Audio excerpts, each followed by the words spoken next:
akki silaa ta'uu namni fedhu akkan fakkeenya obboleetti hinteewii ta islaamaa mucayyoo sana asirratti TikTok kanarra social media kanarratti mucayyoo beekamtu takkatu jira. Maryam Masud jedhaniin haafiza Qur'aanaati. Daa'ii jabdu wallahi. Haafiza hadiisa Qur'aanallee akkasuma hafastee jirti.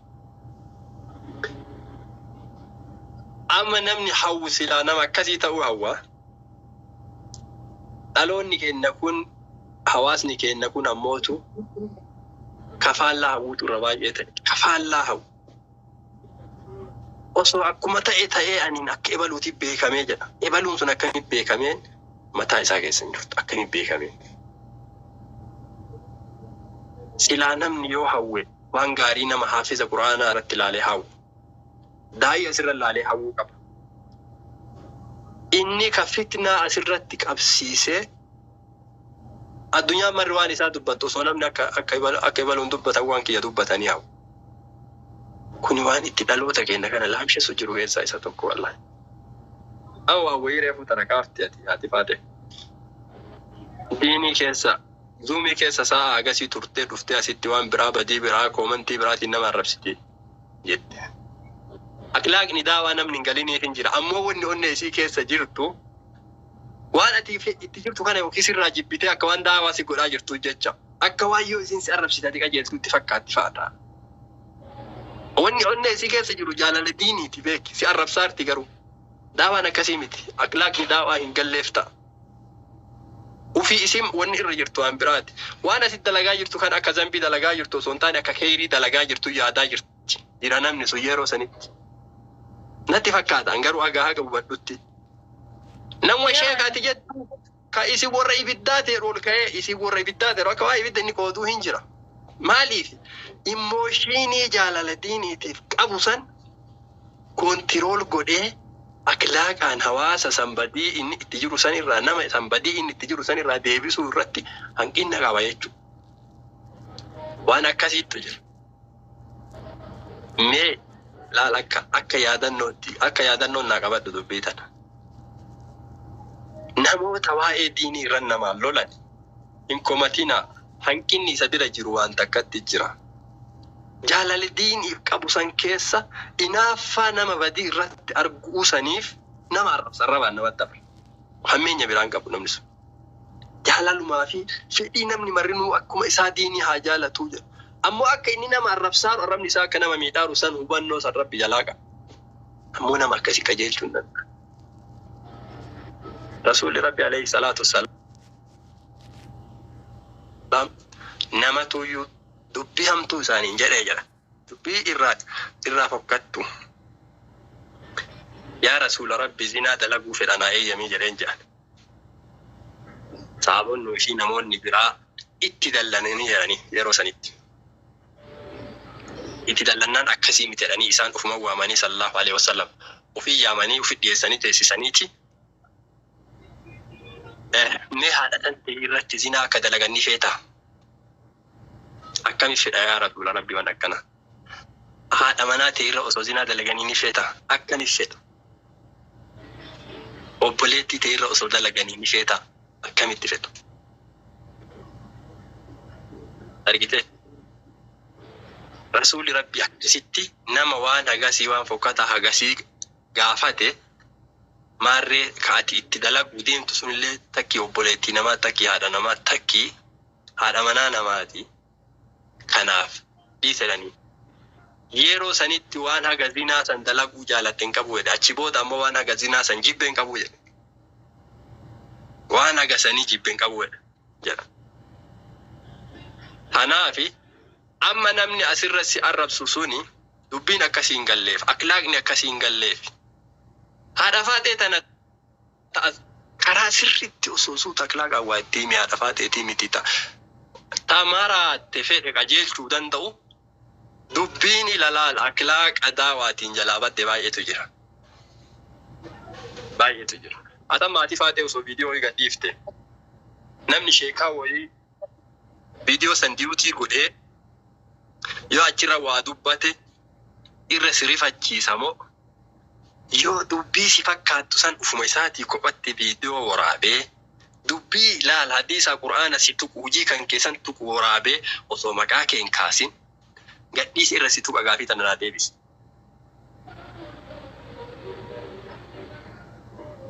Yaa osoo maqaa kiyyan kaasin hadiisaa fi waan rabbiin isa irraa beeku yoo hime irra gaariidha. Agar waan san an agartee keessattuuf agartee waan san keessaa deebitaa jechuudha. Kanaaf waan hedduu namni sitti himuu hin dandeenye jiraachuu danda'a. Ati ta'ufirraa beektu akka rabbiin haraama godhe beektu. Haraama kana haraamni nama keessaa bahu abbatu haraama keessaa baha abbatu waan hin taane keessaa baha. Wanni hin taane guyyamaa nama dabalamuu feeti malee nama keessaa hin baatu. Rabbiin waan hin taane maraa keessaa sin baase warra akhlaaqa karaa diin irratti beekamti.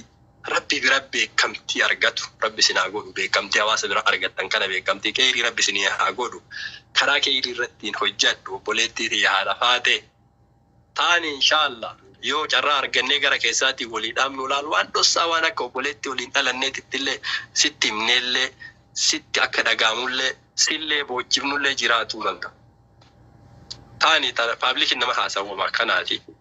Rabbiin isin haa laaffisu wanna mararra wanni qajeelli karaa qajeelaatti isin deebisu diinitti deebinaan qajeellumti martuu amrii martuu ni laafti lubbuu tana dirqimaan irra gadee jatan osoo mesiin hin feene ta diinii tana hin feetu tiyyatuun illee hin feetu hin fakkeeffadha malee dirqimaan itti qaqqaban keeyrii irratti nafsiyaa abba irra gadee jata gara fasaada biraatti ufiisiitii akkana laali farda dhugaamattee namaan fiiddi gara biraa.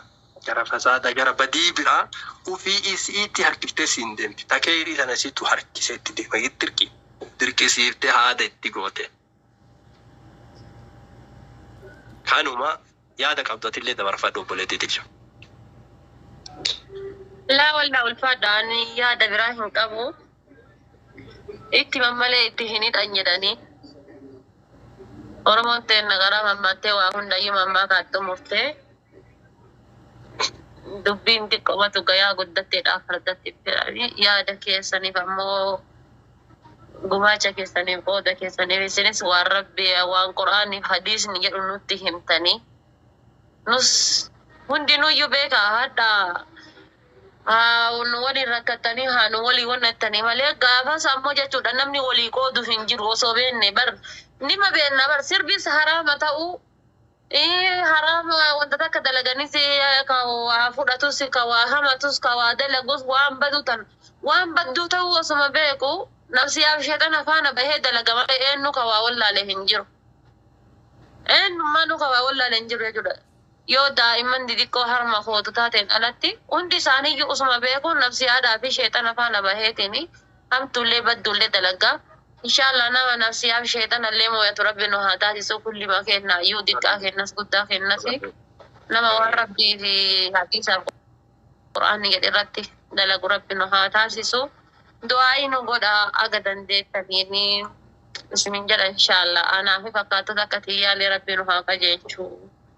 Amiin amiin maashaallah bari wanni beekta namarratti namatti ani kabajaa guutuu si qabu keessaa beekumsa sila rabbiin uumamaan namaa kennu maatirraa nambifannee rabbi fi kennu beekumsa kanatti diini dabalannaani ati nama hawaasa kee jijjiiruu danda'u malee namni si jijjiiruuf si taasa'u miti dhugaa rabbi dubbachuuf kuni waan kijibaa osoo hin taane yookiin si sossobuu ho'iitii miti akka si sobuu hin dandeenye illee hin beekaa dhugaa dubbachuuf akka si sobuu hin dandeenye illee hin beeka yoo ammoo dhugaa si ajirtullee sitti akka amantullee akka hubattullee hin beeku.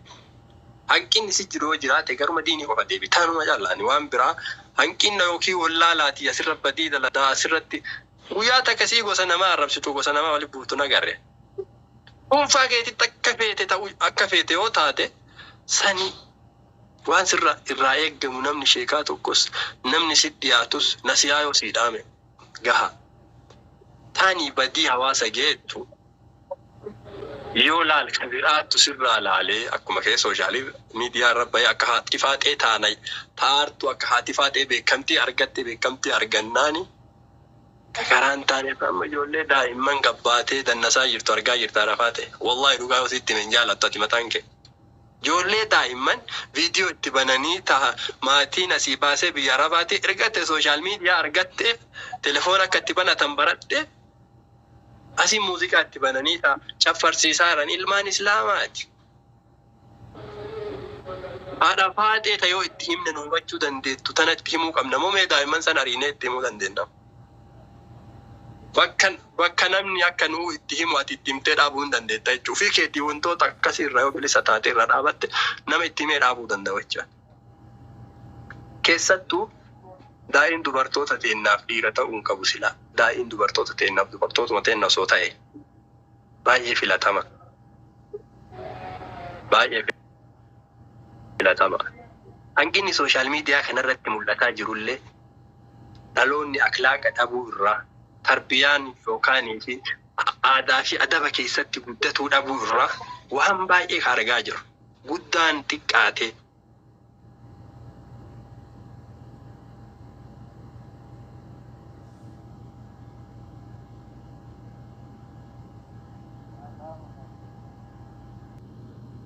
Mataa gadi qabatee dhaamsa san nama geessaa jechuudha. Ammaan tana aalima asirra taa'uuf waa akka itti kabajaan itti dubbatan hin beeku. Wanni kana guutuu godhe aadaan nu keessaa batte. Ta diinii hin qabanne diinii hin qabu. Garii mana qaraariiti achi erganii sheeka jedha abbaan illee inni diinii hin beeku homaan qaraane abbaan. Sheeka jedhaan ilma inni ofii homaa. Quraanuma qara'e malee quraana itti qara'e isa quraana qara'e illee hin beekamu. Waa baay'ee qorannee waa baay'ee agarre bakka kamiin cabaa jirra. Karaa cabneen kana isaan fayyisuu dandeenya. Warra duuba hafeerraa fayyisuu malee ka amma as keessa jiru kana kama rabbi xiqqoo isii waa keessa cobse wayitii yoo fayyisan malee kanaan gaafa namni bar gaafa natu beeka jedhee waan akkasirraa fudhachuu hin danda'u. Ani beekaadha. Baradheera gaafa jedhe waan tokko sirraa fudhachuu hin danda'u maa ittiin himi.